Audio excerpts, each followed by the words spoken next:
Ayan, shoutout and welcome kay KTV Pilipinas mga kababayan. At napadaan po tayo dito, no? Galing tayo ng San Andres Sports Complex. Napadaan po tayo dito sa market. At in-update na rin po natin, no, mga kababayan, dito sa may harapan ng prutasan. Dahil nakita natin na nagwa-washing ang ating third party contractor ng City ng Maynila, mga kababayan. Na-witness po natin yung sobrang libag na kanila pong nilinis. Dito po yan sa market.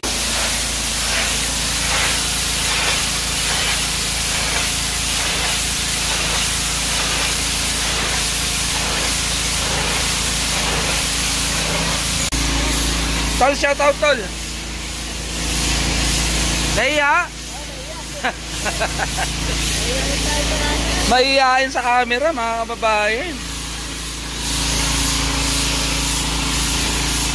Pero bago tayo magpatuloy pa, nais ko munang magpasalamat at batiin din ang ating mga vloggers na nagsishare ng mga content ng Faith Incorporated Eat Bulaga. No? In our own little way, on behalf of TV family, thank you sa ating mga, sila, Channel Reds, KTV Pilipinas, I Love Isko, Real Good Vibes, Pearl Orient TV, mga Iskonians and Iskonian vloggers and Manila vloggers. Siyempre, Ted. Ernie, pag sumama ka, sabi ko sa kanya,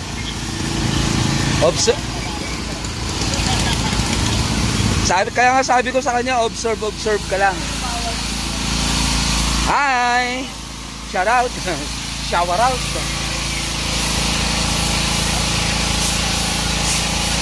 Oo.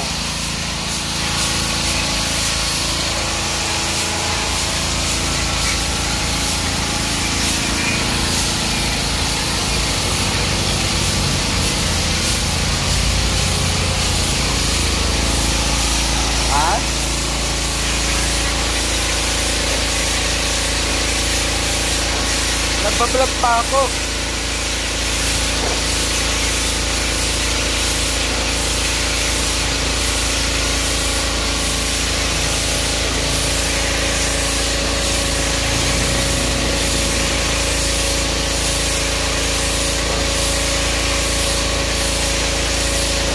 Babay muna, babay. Tuloy natin mamaya.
Shout out na!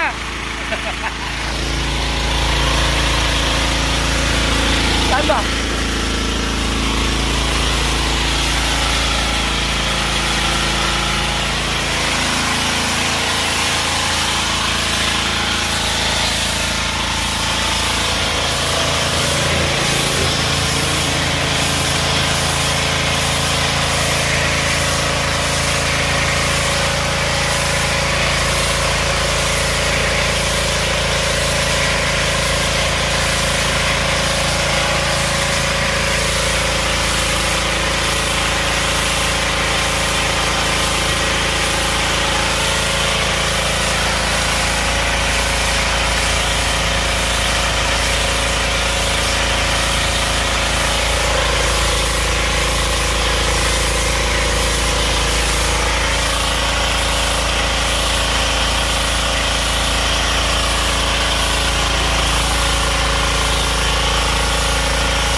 Tol, shout out, tol.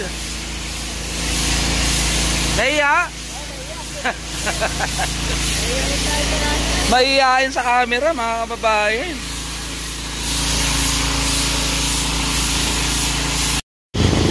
Ayun, shout out and welcome kay KTV Pilipinas, mga kababayan. At napadaan po tayo dito, no? Galing tayo ng San Andres Sports Complex. Napadaan po tayo dito sa market. At in-update na rin po natin, no, mga kababayan, dito sa may harapan ng prutasan. Dahil nakita natin na nagwa-washing ang ating third party contractor ng City ng Maynila, mga kababayan. Na-witness po natin yung sobrang libag na kanila pong nilinis. Dito po yan, sa market po ng San Andres. Dito yan sa Malate, mga kababayan. Shoutout sa mga taga Liberisa, Malate area. Yan, nililinis ang inyong palengke dahil malibag. Tama ba? Malibag, may amoy. Eto, dinidisinfect na. Ayun na, mga kababayan, no? Para matanggal yung hindi ka nais-nais na amoy. Likewise po doon sa lumot-lumot para hindi madulas, di ba? Matanggal yung lumot-lumot para hindi madulas, no? Grabe, namuti na yung semento, mga kababayan. Kanina kulay itim yan. Kung kukumpara mo, ganito yan dati. Ayan. Ngayon po, ayan, natanggal na para hindi madulas. Lalo na dito, malapit sa hagdanan, madulas po yan dahil pag may lumot-lumot, lalo yung buhangin at nakachinelas yung mamamalengke sa loob. Ayan, puron po yan ng pagkadulas, mga kababayan ko. Okay, so tuloy-tuloy at naandyan lamang po yung video. Ayan, pakita natin kung gaano kalibag. Bye-bye and God bless. May bayad ba subscription? Wala, di ba? Click the button, subscribe, then click all.